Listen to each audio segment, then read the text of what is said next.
melaporkan dugaan adanya praktek penyalahgunaan wewenang dan penyalahgunaan anggaran.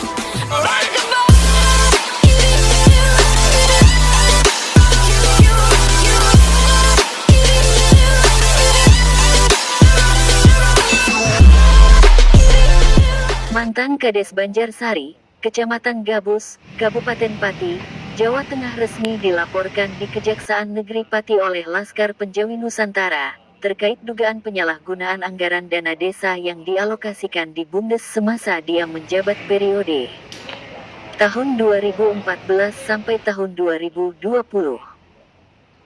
Ketut Nurman Sasongko, Ketua Harian Laskar Penjawi Nusantara, saat diwawancarai tim awak media di kantor Kejari Pati mengatakan, "Hari ini kami melaporkan mantan Kades Banjarsari karena adanya dugaan penyalahgunaan anggaran DD yang dialokasikan ke Bumdes Banjarsari. Menurut data yang sudah kami pelajari bersama, di situ ada dugaan penyalahgunaan anggaran.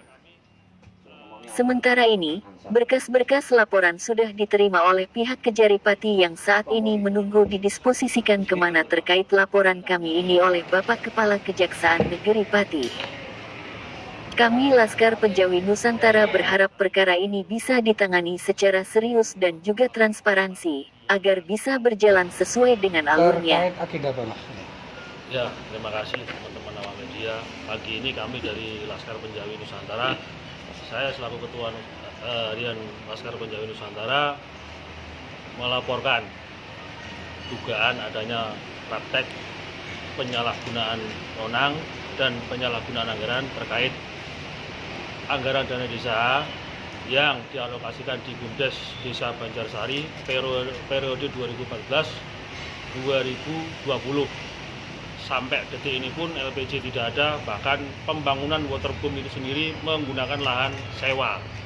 Jadi kami merasa Laskar Penjawi Nusantara menemukan temuan itu di lapangan, sehingga kami melaporkan dugaan adanya praktek korupsi dan penyalahgunaan wewenang.